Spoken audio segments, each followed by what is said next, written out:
In the headlines, fuel subsidy removal continues to hit hard on Lagos residents as they lament difficulty of movement. Court orders DSS to charge suspended CBN Governor Emefiele or release him on bail. Thunder strike kills 3 suspected kidnappers in Kwara State. And on the foreign scene, at least 6 people killed in deadly anti-government protest over hikes in Kenya. Hello, good afternoon and welcome to Trust News Update. I'm Abdullahi Ahmed.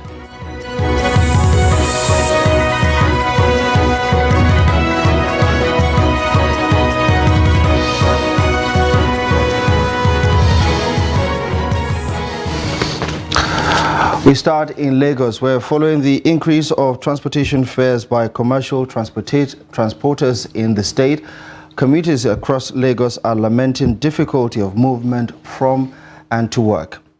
This report by Victoria Tokolo takes a look at motor parks and bus stops across Lagos State in view of the concerns raised by commuters across the state. Her report is presented from our studio.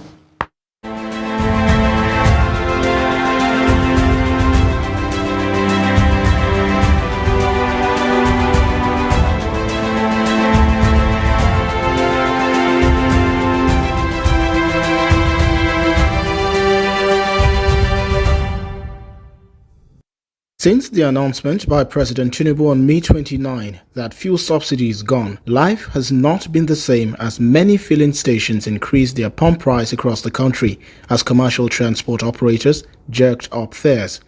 At motor parks in Lagos State, many Lagos residents lament the high increase in transport fares, saying what they are spending as transport fares has doubled what they used to pay before now. Current removal of fuel subsidy, my transport fare now is ×2 and even ×3 of what it used to be before now.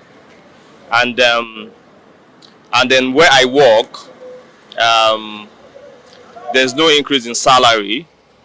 Even the so-called federal government has not increased the minimum wage as well, where other companies that come far from abroad to establish here in Nigeria, where they can actually implement their own new salary for their staffs as well. So my salary is more or less like what I use for my transport fare. It has affected me a great deal actually, because I spend let's say 800, roughly 800 go to and fro, but now I'm spending 1,300 like minimum. It can, all things being equal, standard 1,300. Anything can happen. Maybe you get home late. You know how those our transport people now, they might increase it anytime. So minimum, like all things being equal, now I'm spending like 1,300 instead of 800 to and fro. So it has affected me a great deal. And we are still expected to actually be at work at 8 a.m. every morning. So some commercial transport operators say they increased fares because a litre of fuel now costs 500 naira at filling stations. For a moral like this, now if you want to buy for inside your car before, we were buying it 1,200. Now we are buying it 4,500, 3,000 plus. That's how you're buying it. And this is not for us again. Like, I don't really understand. We're out of this show. I can confirm to you that if I want to fuel my car, where I needed to use like 10,000, 15,000, I'm not fueling about ×2 of it, and possibly before a normal average car will be filled to the tank, I think it should be around 30,000, 35,000, and that is a salary of some people. That amount is even a little bit amount on minimum wage. Removal of petrol subsidy, of course, has created a lot of hardship in the society, but I will not, as a professor, not be there to say it is not something we should not do. It is apt. Maybe if we can, on the short run, withstand the hardship, in the long run we will be better for it. The residents appeal to the federal government to increase workers' salary to be able to afford rising cost of living. Now, in a related development, the fuel subsidy removal and the attendant cost of living crisis in Nigeria continues to impact the lives of many people across the country. Unskilled workers doing menial jobs to survive are some of the hardest hit with Nigeria's current economic reality. In this report, Noel Samson takes a look at the people doing menial jobs across the country and how they're coping with the current economic crisis. The cost of essentials like energy and food is rising much faster than average household incomes. These individuals who do menial jobs like hawking wares, cleaning windscreens and traffic find life more difficult since the price of virtually everything has increased. The work will go there for us. No, they see money like before. No, they see money like before. Like me before, where I hustle like this before, I hustle like 8K, 5K. That's how I hustle. But now, I hustle like 3K, 3.5. So alhamdulillah, we thank God, but it is making our daily cost of living very hectic. It depends. Sometimes you get to sell off everything, and sometimes you don't. Actually, the expenses are still the same, but the transportation fee is very high now. I work here at Pana. I sell sand and cement. Everything has changed, not like before. There is high cost of living. Actually, you make more than you make now. However, some Nigerians are concerned over what these individuals are facing and hope something can be done to change the situation. I wonder, because if you could affect somebody like we, who think we are already trying to make ourselves better people already, well, how much about them? I wonder, and maybe that is why a lot of things are happening in the country right now. It's really underwhelming, actually. I don't know what to say because the whole thing is really mind-blowing for me. People are not really finding it easy at all. Many students have actually dropped out of school. Some who have actually gotten admission, they couldn't actually afford to go to school because of the high rate of maybe admission, admission fee and the rest of it, school fees and the rest. I think the cost of living right now is really something else. They urge the federal government to come up with policies that will make life better for the ordinary person on the street. Noel Samson, Trust TV News, Abuja. The cost of essentials like energy and food is rising much faster than average households.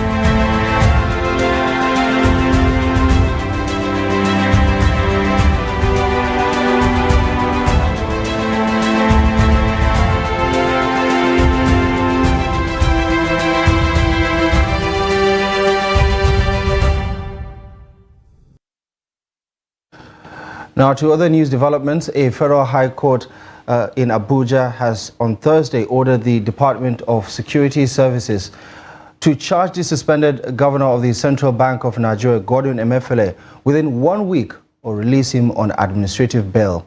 Trust TV's Shafiu Suleiman reports that the trial judge, Justice Hamza Muazu, ruled on the enforcement of his fundamental right against the continued detention by the security organization. The suspended CBN governor was arrested and detained on the 10th of June by operatives of the DSS.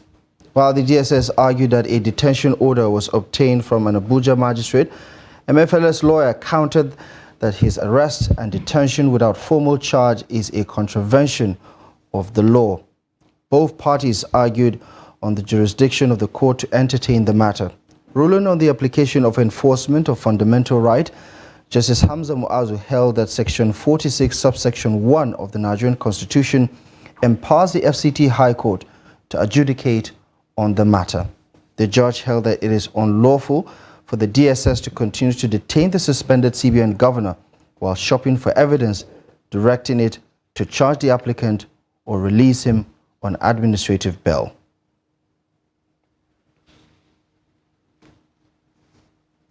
Now, a Federal Capital Territory High Court has restrained the Minister of the Federal Capital Territory and the FCDA from demolishing Treadmoor Estate at Lugbe area in Abuja.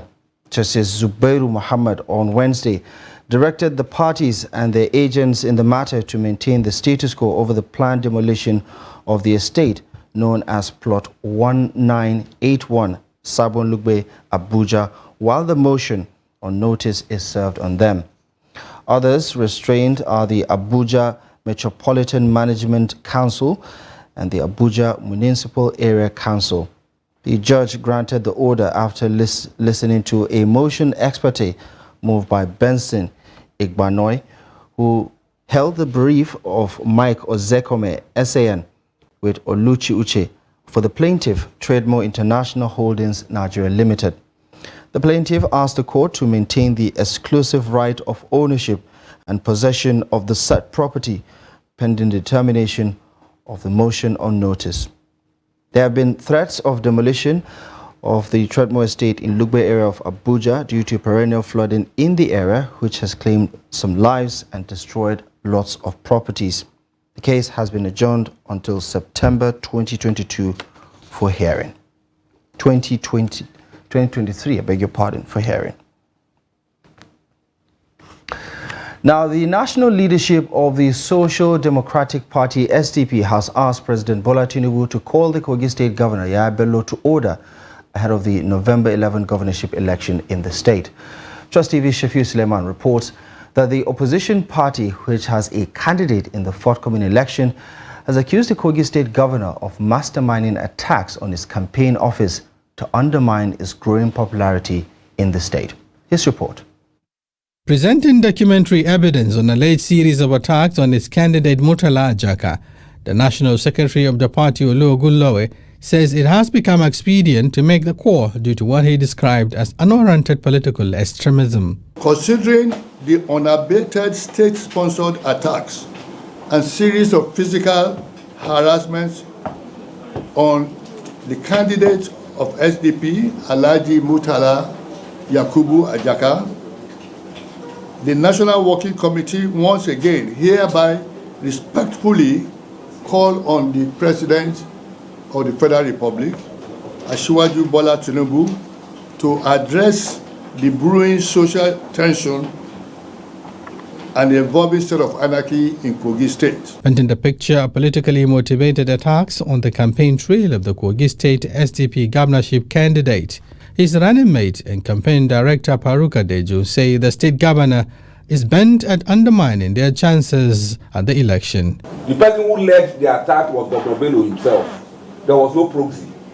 He drove a Mercedes-Benz and crossed the road to prevent Ajaka from passing.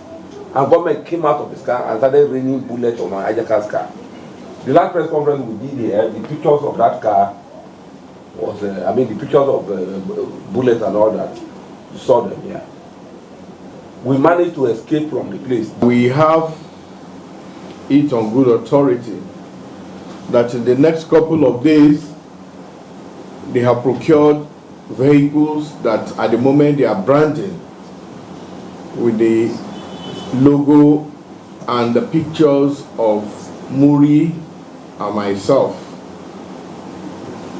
which their thugs will be using to parade the streets of Kogi State. On the flip side, the ruling APC in the state also blamed violent attacks on its members and campaign office on the doorsteps of the oppositions. The SDP says it will not relent in bringing to public notice any attempt to suppress political opponents. The political atmosphere in Kogi State ahead of the governorship election is increasingly becoming volatile, with stakeholders calling for necessary intervention. Shafiu Suleiman, Trust TV News, Abuja. Now, away from politics, a thunderstrike has reportedly killed 3 suspected kidnappers in the agrarian Oro Ago community in the Ifelodun local government area of Kwara State. It was gathered that the incident, linked to the efforts of the local vigilante group in the Igbomina Kwara axis aimed at checking security challenges in the area, happened on Monday. In a viral video of the incident, victims of the thunderstrike were suspected members of an 8-man kidnap gang who reportedly operated in Iwo, Osun State about 2 weeks ago. The 1-minute 13 seconds video clip showed decomposing bodies of 3 young persons, presumably in their 20s, already burned beyond recognition in a bush. Another video clip also showed some herders said to be relatives of the victims of the thunderstrike in a bush bemoaning their loss. Speaking on the incident, the police commissioner in Kwara State, Rotimi Adelesi, says the command has and its men had already commenced an investigation into the development.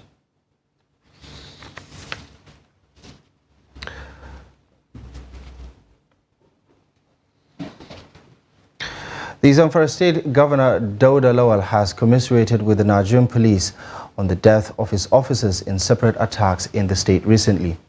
The governor, in a statement by Senior Special Assistant on Media and Publicity, Suleiman Idris, says 6 mobile police officers on duty were killed at Sakajiki village and Nahuche Junction within 4 days. The statement says the governor condoles with the families of the slain police officers, adding that the state government is deeply pained by the circumstances leading to the merciless killing of the police officers who were on duty to protect lives and properties. While Governor Lawal describes the incident as unfortunate, he prayed to God to give the Nigeria police and the families of the deceased officers the strength to bear this great loss. The statement says the gallantry and patriotism of those personnel who lost their lives in the line of duty was deeply appreciated by the Zamfara State government and its people. The governor promised that Zamfara State will give all necessary support and also look for ways to assist the families of the slain officers.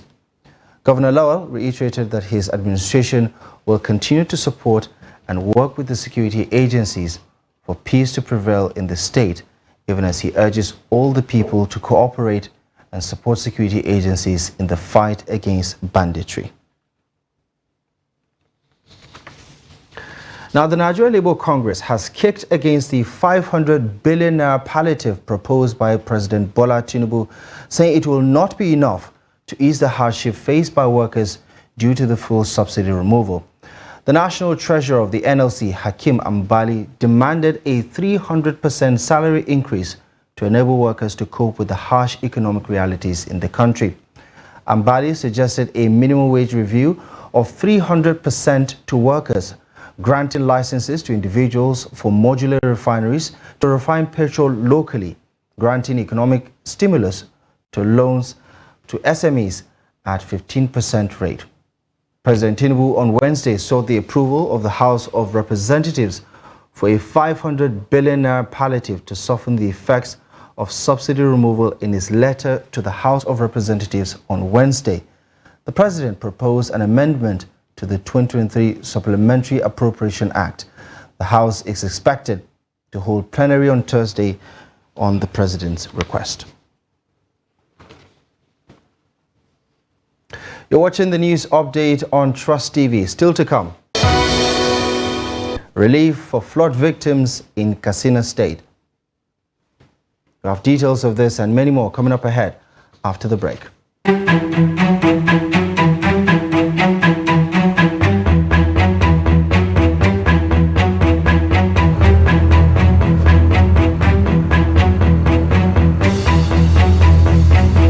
How do they come to Nigeria? They have to come through Niger Republic.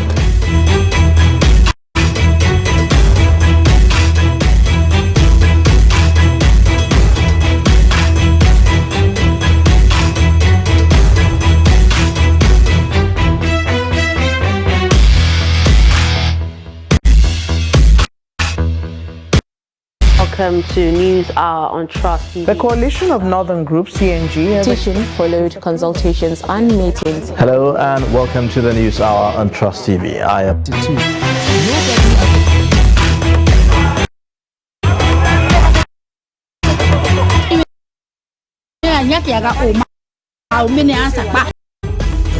Where do they get what? How do they survive?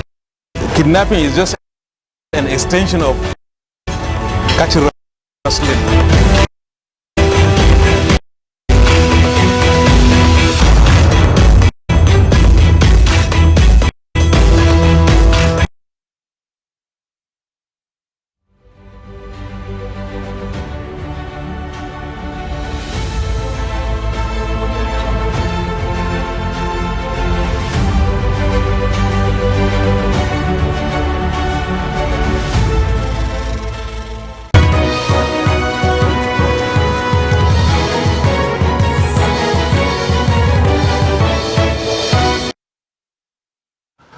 Welcome back to the news update on Trust TV. Thank you very much for staying with us. Here's a quick recap of our top stories at this hour.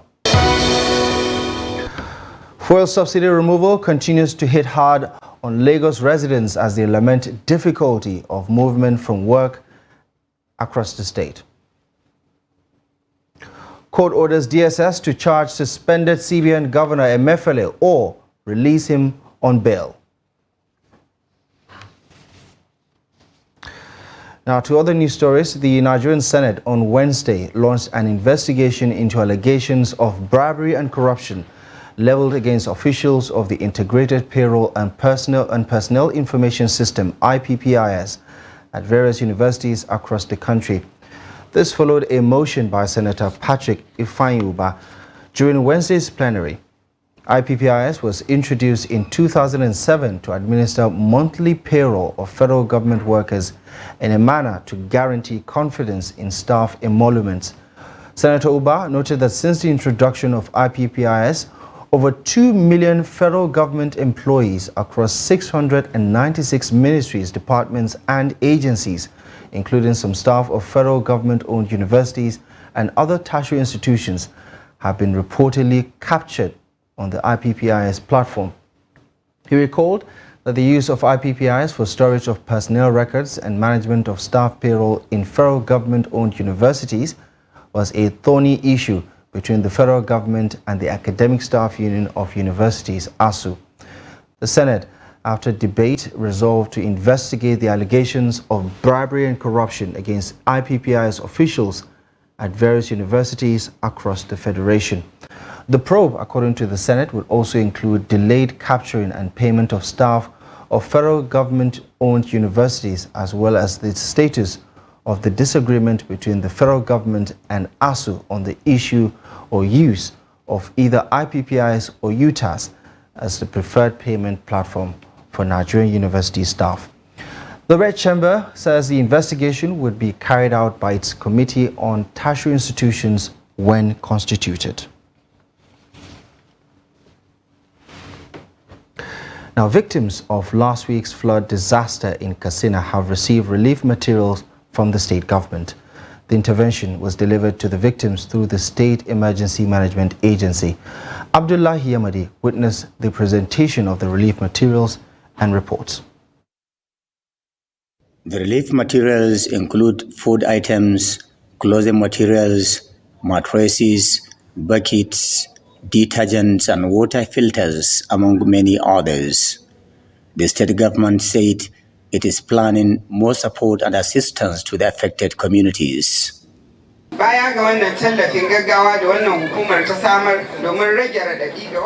These relief materials are donated to about 3,000 victims of last week's flood disasters as an immediate intervention to cushion the effects and hardship they have been subjected to. The Corrado administration is planning to give mega support to the victims, but we should avoid doing anything that could trigger flooding.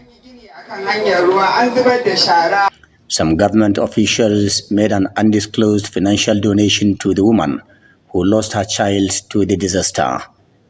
Speakers at the presentation appealed to residents of the affected communities to stop building houses on waterways and dumping refuse inside drainages.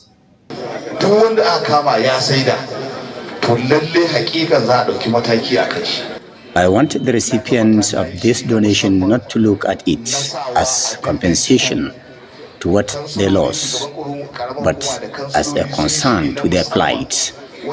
Kindly help the government by avoiding anything that could endanger your lives and that of your precious God-given children. Have a prompt action on any disaster that has happened to Tunisia. If we don't pray for it, but it happens. Emergencies happen at any time. So look at this one. Within 6 hours of happening, this flood disaster that has happened within the metropolis of Katsina, action has been taken. Katsina local government is presently working with the office of the district and other ward heads to make an effective sensitization and collect data of those affected and the level of damage in all the affected households, with a view to complementing the state government. Government is also concerned about the effects of the flood on the affected people, warning that they should always boil and treat water before drinking to prevent outbreak of avoidable diseases. The Korada administration also called on people of the affected communities to consider relocating to a safer places to live a decent lives devoid of flood disasters. Abdullahi Ismayamadi, Trust Television News, Katsina. Now, the federal government, through the Debt Management Office, has redeemed a $500 million Eurobond in its due date on July 12, 2023. The Eurobond was issued in July of 2013 as part of a dual tranche for $1 billion Eurobond for a tenure of 10 years at a coupon of 6.375% per annum. The Debt Management Office says Nigeria had previously redeemed a $500 million Eurobond in July of 2018, another $500 million Eurobond in January of 2021, and a $300 million diaspora bond in June of 2022. It says Nigeria's successful redemption of its Eurobonds and diaspora bond in the ICM over the past 6 years is a demonstration of its strong debt management operations and planning. On the international scene, 6 persons have been killed in clashes between Kenyan police and demonstrators protesting against the government's tax hikes. A police official says officers killed 6 people and more than 10 others were taken to hospitals across the country. The officials say the 6 who were killed were shot for disrupting business activities. Opposition leader Raila Odinga has called for civil disobedience and weekly nationwide protests against President William Ruto's government and the recent tax hikes and rising cost of living in Kenya. President Ruto, sworn in last September, has inherited an economy burdened by debt, inflation, and weakening shilling. His government says tax hikes, which include a doubling of the fuel tax and the introduction of a levy to fund affordable housing, are necessary to deal with growing debt payments or repayments and to create jobs across the country. Opposition groups assert that the tax hikes will only exacerbate the hardship faced by Kenyans who are already struggling with the skyrocketing prices of basic commodities, including food items.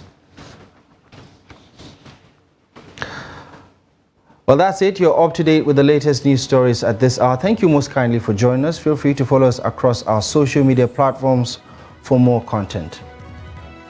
My name is Abdullahi Ahmed. Thank you for your time and company.